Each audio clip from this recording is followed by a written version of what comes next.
verbal, fisik, terus kalau dulu tuh SMA itu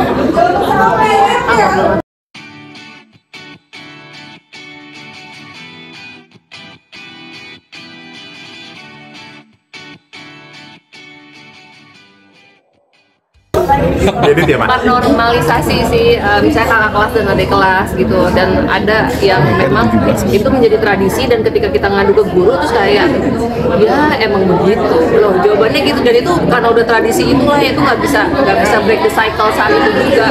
Kadang kita yang mengalami itu kita sempat ngerasa apa ya, low self esteem, terus kita ngerasa nggak berharga, ngerasa mau berangkat sekolah itu males gitu kan, belum sampai bunuh diri sih karena saya takut sih. Masih ada di sini gitu. Dulu kan kayaknya itu bisa tahu ya. Tapi kalau sekarang nggak kena. Nah kalau sekarang kan generasi sekarang itu kan sebenarnya saya bukan mau banding-bandingin sih, tapi kan mereka terbiasa dengan kemudahan dan mereka biasa dengan apa ya, takutnya mentalnya tidak sekuat yang zaman dulu. Kalau dulu kan mungkin dibully tuh kita oh ya udah nggak ada yang diviralin ya udahlah gitu. Tapi kalau sekarang kan udah banyak informasi yang mengalir, bisa juga dengan suicide gitu. Nah itu kan bahaya gitu, itu bisa taruhannya nyawa gitu. Jadi bullying bukan cuma sekedar for fun aja, bukan cuma apa ya, itu nggak bisa dibilang tradisi, itu tuh mengancam nyawa gitu. Jadi terus stop gitu sih. Waktu itu separah apa Kak sampai akhirnya membekas banget nih sampai sekarang?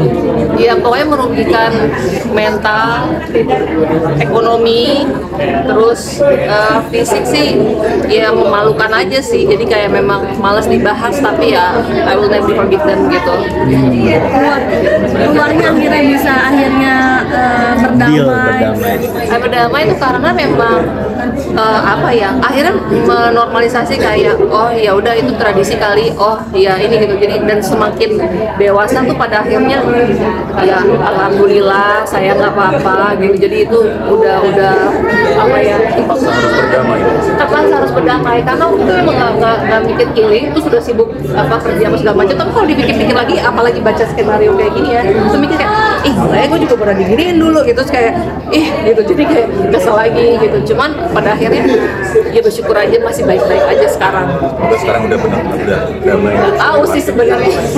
Tanyain lagi sih. menanamkan untuk anak tidak menjadi pembuli dan korban bully mungkin Sebenarnya kalau untuk anak-anak dulu ya lu aja deh. Tergantian. Hampir sama ya.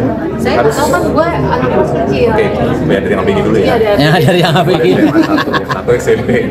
Tapi kurang lebih sama. Tadi Tika juga ngerasa bahwa self dan tadi disampaikan ketika yang paling besar ketika harga diri, percaya diri seorang manusia hancur. Dia merasa nggak bisa ngapa-ngapain lagi dan nggak ada yang percaya sama dia. Jadi aku tanamkan anakku sekarang adalah selama lo melakukan hal yang baik dan tidak dengan sengaja menyakiti orang, lo harus punya kepercayaan diri yang kuat. Apapun yang lo rasain, lo sampai cerita.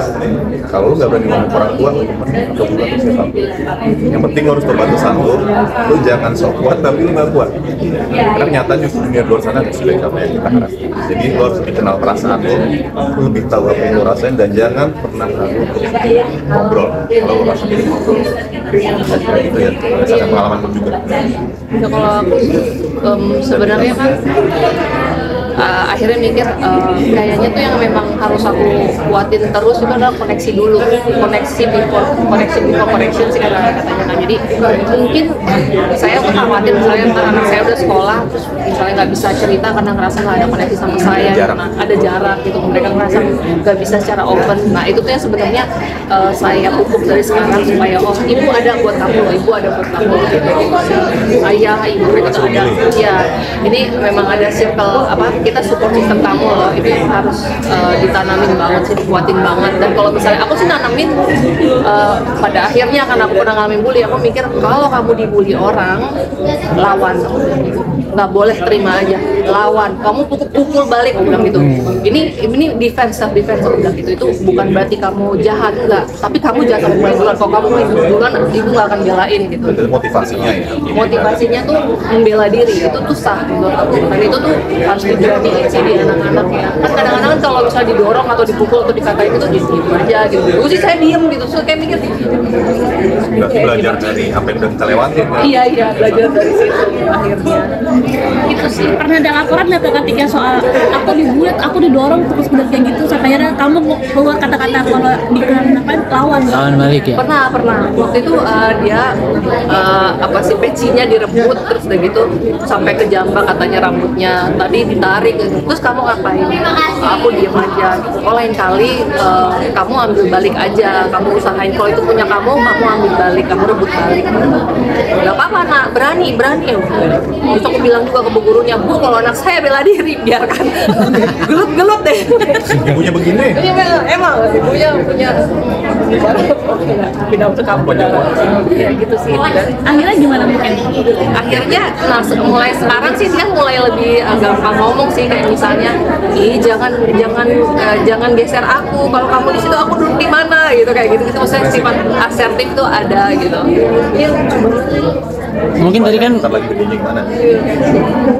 ketika yang mau berbagai cerita, mungkin Mas Rizky juga punya pengalaman tentang bullying kah? Entah diri sendiri atau mungkin anak gitu atau seperti apa sih Mas Rizky? Berat ya. Ke gua aja kali ya, kalau ke anak kayaknya belum sampai situ. Oh iya. Kalau dibully sih alhamdulillah nggak dibully. Dan ngebully juga enggak, tapi mungkin gue tertarik sama isu tadi, percaya diri itu penting gitu. Jadi apapun yang kita mau menempatkan diri di lingkungan kita, kalau anak sekarang bilang mau jadi anak populer kah, atau mungkin buku olahraga nggak penting. Yang penting adalah lo punya keyakinan bahwa lo benar. Lo lakuin apa yang lo lakuin, jangan cuma karena lo ikut-ikutan dan segala macam. Karena begitu lo nggak punya keyakinan itu yang tadi lo bilang, kelihatan lemah, nggak yakin sama dirinya, orang bisa masuk buat jatuhin lo. Jadi ketika lo udah punya self confidence, itu yang penting. Dan satu banget dari gua ke anak-anak gua, jangan pernah dengan sengaja niat nyakitin orang. Kecuali tadi tambahan bagus dari kita, kalau dia nyakitin